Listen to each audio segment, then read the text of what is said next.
I was a college art major.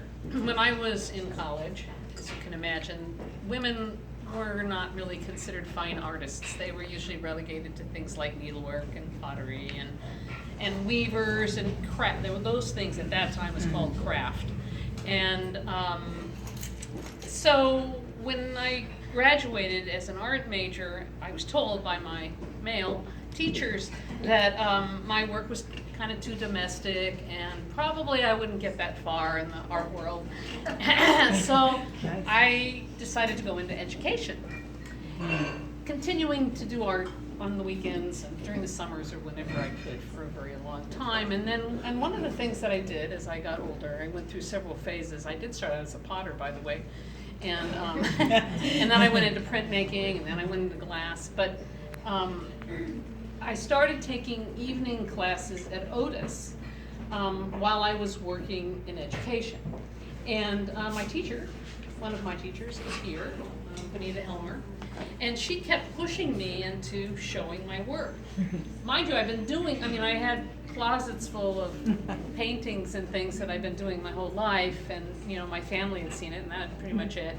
I was pretty hesitant, I'm sure she would tell you.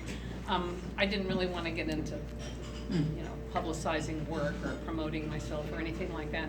But she kept pushing me and pushing me and pushing me, so thank you very much. One of the paintings that she was the first person to actually see my first painting with a pattern on it. And I brought it to one of her critique classes, and she was like, oh wow, you've got, do this. Drop everything, do this. Right? Drop everything else, do this. So that's how it started, and the reason why I put a pattern on a painting in the first place was because we discovered my mother's trove of dress patterns, and I mean hundreds of them, and vintage sewing machines. She was a seamstress during the Great Depression, and when she passed away in 2008, we came across a lot of these things, and I kept hauling things home from my mom's. And grieving, because she and I were very close, and so it dawned on me at some point that I could actually dress one of my very sad figures at that time. I went through kind of a dark period. One of my sad figures in a dress pattern, and so it was basically part of the grieving process for me. And then I got into doing sewing machines and painting them because her sewing machines were really beautiful. My husband over there bought me this wonderful sewing machine. It's just like totally gorgeous. And the sewing machine became my mother. And because she's strong and, you can imagine, you can sort of see where that goes. It's the only feminine machine that I can even think of, shaped like a woman. So anyway, that's how that all started. And then I became obsessed with the dress patterns themselves, and the lines and arrows and the numbers and all the cryptic writing that's on them. So that sort of sums up my work personally. Meanwhile, I have considered myself to be a feminist for many, many years. When I was in art school, I mentioned this on the radio, our book, which was by Jansen, had no women in it. The thing is this thick, it's like this, if you've ever seen the book, and just go ahead and try to find a woman, and that's art history, and that was my textbook at the University of California, and it was all over. And I think I did find the names of like 7 women or 9 women in there. If you look in the index, and they're on one page, and it's maybe a sentence. So anyway, that was my experience in college, and and feminism had a very different twist in those days, and it's evolved over the years. And I find myself now, especially recently, talking with younger people who have a much different view of what they would call feminism than I do.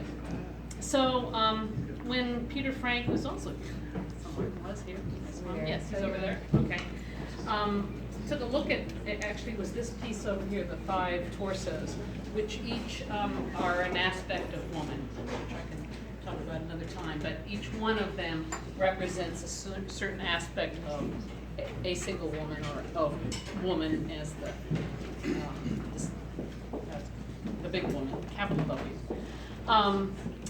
He referred to the work as a critique, but a critique without complaint, which was a total coin drop for me. It was just like, yes, you know, this is, in my view, where women should be taking themselves into the world. You know, we're not men.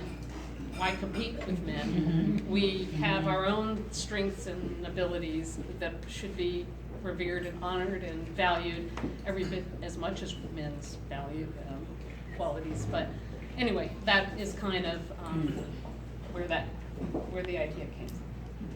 Right, and so we've talked a lot about this and subsequently in everyone, and that was part of the reason that, for whatever reason, I wanted to make sure that we had men. Yes. Even though I can see how that's a little whatever, but I felt that, you know, I don't know what we're up to now, the 5th wave feminism, 6th, 7th? It's a lot. It's at least 4, because a friend of mine just made a movie about the 4th wave, so it's at least 4, it's probably closer to 7. But the point of that is that it does evolve and does change, and it's generational, but it's other things. And, you know, so for me, the feminism that I sort of grew up with was, you know, maybe 2nd wave or something like that. There wasn't a lot of it. The involvement and the belief that there could be such a thing as a straight white man who was a genuine ally and supporter of feminine power sources and structures was not weird to me. I went to Vassar, maybe that's why, because we were 65% of the population was women, and it was like, do say what you want. But that was also part of it. Like, I came up in this, and I had the same Jansen, but there were way more than 9 women in it by the time the edition came out that I was using in the 90s. And so I noticed it, but not to that degree. But it wasn't, some things had started to be fixed by then. Right. And so there was, you know, I sort of feel like I'm a little bit in the middle between it, you know, where the people that came before me that did a lot of the hard, scary work without precedent did such a good job that I don't even really see the scars or have that experience. And then the people that are younger than me are sort of like discovering it again and acting like shocked that there's a problem. So it's kind of this amazing continuum, and it just kind of never ends. And so you can wind up, you know, with, I can see the affinity between you and Annie, who's not here, so I'll speak a little bit on her in her time, is that she is having a conversation similar to the one you had with then, but the problems she's discovering have to do with, say, for example, social media and other kinds of self-exploitation, as she might see it, that go on in that context.